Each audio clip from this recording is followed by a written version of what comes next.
Welcome back to Racing Rundown. This is my first formal preview on Racing Rundown that I've done in quite a bit. Of course, I was out for a couple weeks while I was on vacation, and then we did the live show, Racing Rundown live show last week, but that's not traditional formal preview like we do with our normal stuff around here. So it is certainly good to be back and getting into what is a very intriguing Jockey Club Gold Cup. As you can tell by the title, we're doing a preview of the Jockey Club Gold Cup. Very excited to get into this race. A lot that there is to unpack in this race. And of course, we're going to talk about every single horse in this race like we do in every single one of these previews that we do. We'll mention, in addition to this race, later on, I will also have a preview for the Hopeful. Probably that will come most likely tomorrow, and we're going to go through. It's a lighter field than this, only 6 horses for the Hopeful, but very similar facet to how we're going to do this. And we're going to move on now, talk about the first horse in this race, and that is Tax, a veteran that has been around for a very long time on the racing scene. And it's cool to see,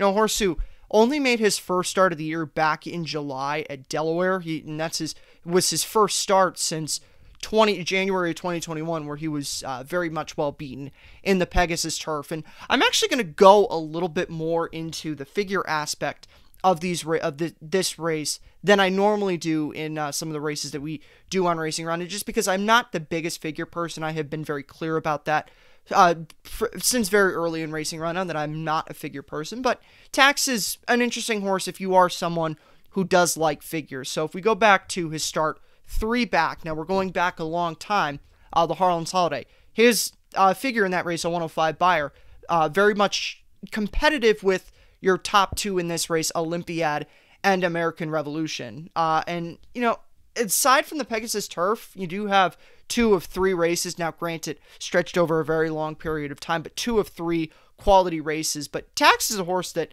had a very long stretch of time between him and quality efforts. You have the Harlan's Holiday effort, then from that, you have to go all the way back to November of 2019, which was in the Discovery, beaten by the Late Performer in that race, to find another really good effort in a stakes race. Now, this is a horse who has won 3 stakes in his career. He won the Jim Dandy back in 2019, the Harlan's Holiday, and then obviously that Battery Park that I mentioned at Delaware.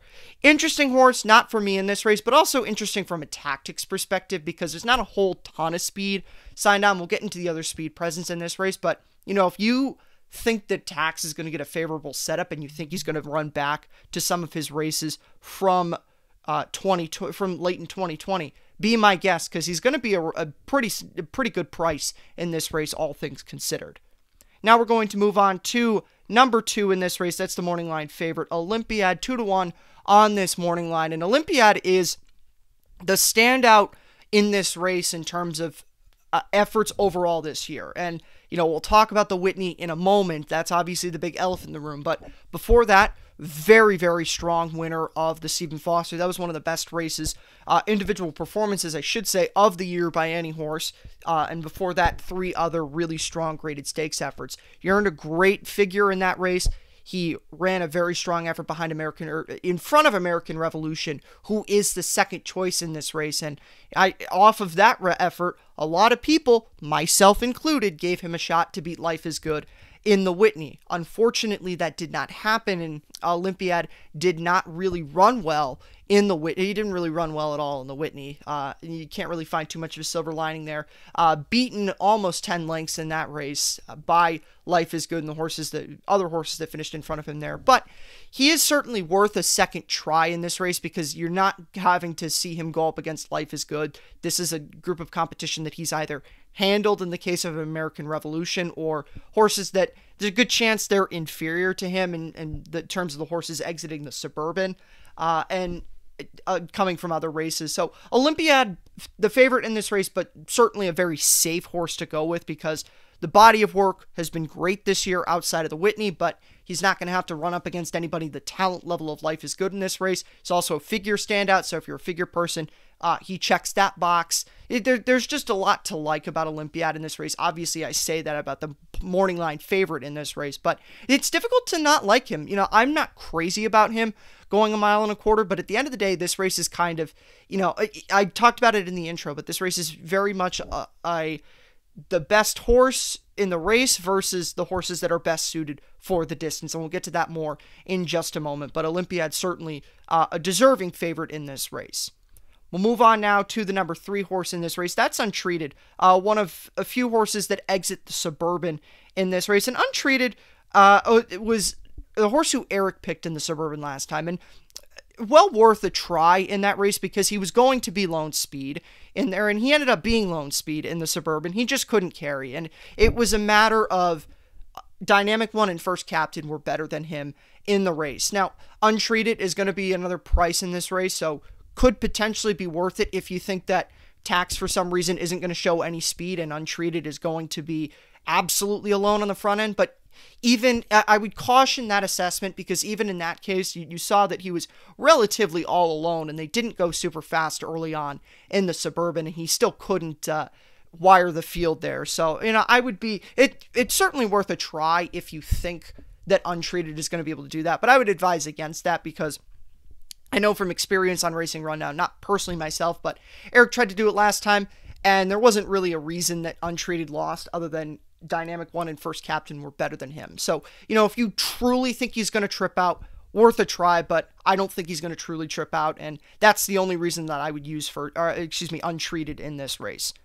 We're going to move on now to the longest price in the race, worthy of being the longest price in the race, Chess Chief, for Dallas Stewart. Dallas Stewart is no stranger to pulling off big upsets in Grade 1 races, and Chess Chief himself has pulled off a couple of significant upsets in races, but it has been a long time since he has won a race. You go back to December 2021 when he won the Tenacious. That was at the Fairgrounds. You're going to have to go back even further to find a graded stakes effort. In March of 2021, he won the New Orleans Classic. He does have 2 stakes wins to his name, as you can see in the template that's on screen, and he has placed in a few other stakes races, but against this group of competition, he's just a cut below. And, as of late, his form this year, 2/6 in his graded stakes efforts, a very well-beaten 3rd in the Alydar. Not really a ton going for him here, and outside of the Tenacious, you go to 3 starts before that, 8th in the Clark, 5th in the Lucas Classic, 5th in the Jockey Club Gold Cup. It's just pretty clear that Chess Chief is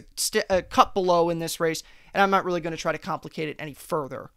We're going to move on now to the most interesting horse in the race in terms of the way I view this race, and that's number 5, American Revolution. American Revolution was a horse that we thought might go in the Whitney, but he came out the morning of the Whitney, and, kind of mixed feelings on that. On one hand, you had him having a very tough effort in the Stephen Foster behind Olympiad. Another one, I thought that, potentially he could have placed in that effort and, at least in terms of the business aspect, getting a Grade 1 placing for these connections certainly would have been worth it with this horse. 2 starts this year. One of them was in the Blame Stakes. This is going to come up every single time American Revolution comes up on Racing Rundown, but that was a fake race. He was originally supposed to go in the Commentator, a New York bred stake race at Belmont the week before.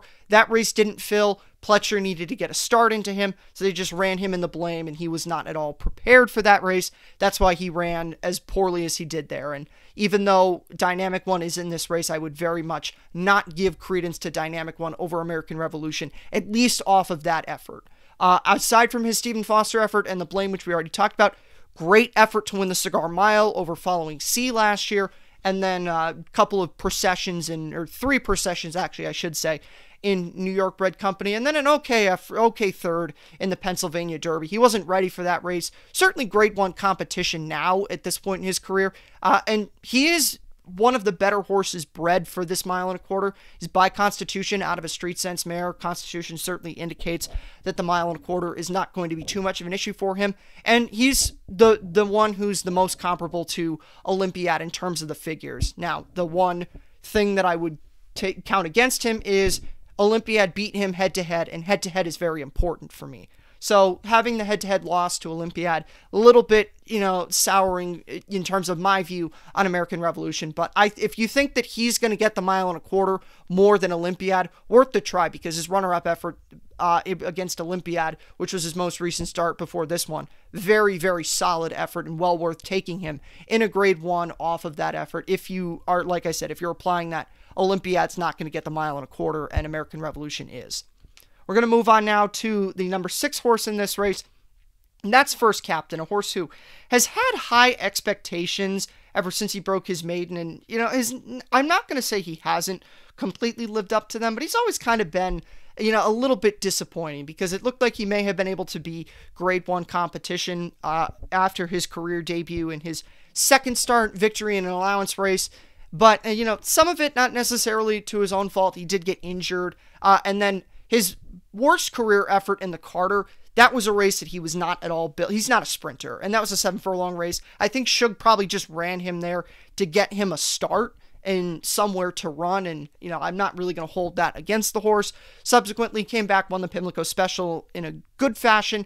Strong runner-up effort behind Dynamic One, but the way that I see First Captain is your view of First Captain has to be very much tied to your view of Dynamic One in this race. I don't think Dynamic One is the likeliest winner of this race, and as such, I don't think First Captain is going to win this race. I would automatically prefer Dynamic One to First Captain, and since I'm not picking Dynamic One, I'm not going to pick First Captain in this race. I see upside with him, certainly does love 1.25 miles, but at the end of the day, I'm not really going to try to make a case for a horse who lost with no real reason to lose to Dynamic One last time, when I'm not going to be picking Dynamic One in this race anyway. We're going to move on now to the number 7 horse in this race, and that is Keep Me in Mind. His first stake start for Todd Pletcher. This is a horse who was on the Kentucky Derby Trail last year. He was in the barn of Robertino Diodoro. He is now, as I mentioned, in the barn with Todd Pletcher. Won only his second career race. The interesting thing about this horse is he's only ever won twice, because he's been running against top-level competition throughout the majority of his career. He won that allowance race off of a pretty significant layoff. That being said, it wasn't against the toughest group of competition, so I would have been a little bit worried if he didn't win that race, but we do have to give him credit because he did win that effort. Distance is certainly no problem for him. Strong runner-up, or I can't say runner-up effort, strong underneath effort in the Kentucky Derby. I always talk about really good 7th place finishes. His Kentucky Derby effort was certainly among that type of race. Ran a really good effort behind Essential Quality in the Jim Dandy last year. Good effort in the Travers. He's a good horse, but that's where I would stop it at. And Dynamic One, or excuse me, not Dynamic One, Keep Me in Mind is lesser than the better horses in this race. So he's another one that, at the right price, you might, certainly worth a show wager in this race, because he does run his race every single time, but he's a cut below ultimately in this race, and I'm not going to try to reach and mess around and try to reach for him in this race when it's pretty clear that he's at his peak in this race is running second or third in here. We're going to move on now to the final horse for this race, and that is, of course, Dynamic One. I already referenced that I'm not picking him. Why am I not picking Dynamic One, though? I initially didn't like his Suburban at all. I was, very sour on that race.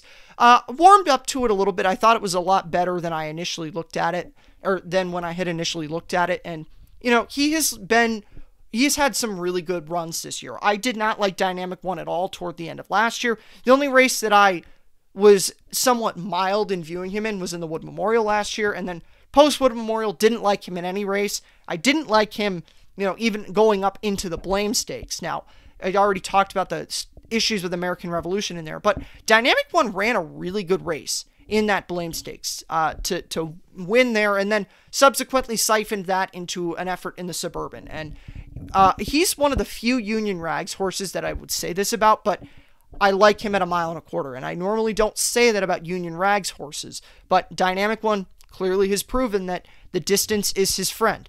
Blame and Curlin efforts, good races in their own right, and then the Suburban, very good effort behind First Captain.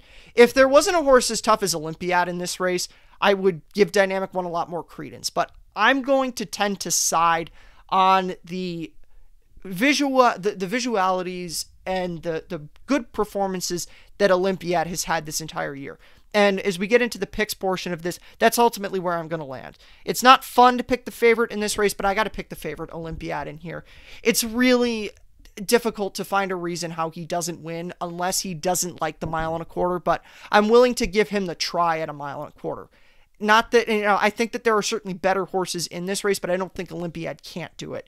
And when you look at, you have Olympiad, who's a clear standout in terms of everything else in this race.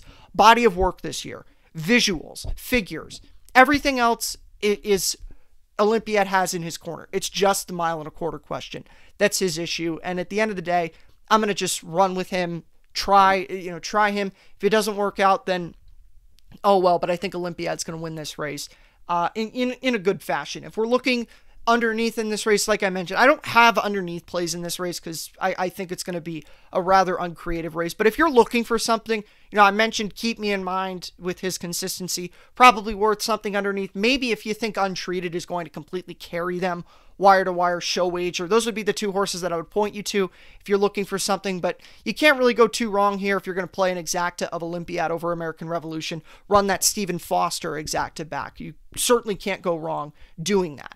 With that being said, that's going to be it for this preview of the Jockey Club Gold Cup. Be sure to tune in to Racing Rundown later on this weekend when we have a preview of the Grade 1 hopeful for the 2-year-old males. We'll see you for that one. Have a good one, and be sure to check out this week's episode of Racing Rundown where we go through all the races across the country, Pacific Classic, Kentucky Downs stuff, and then the other races at Saratoga. We'll see you for that. Have a good one.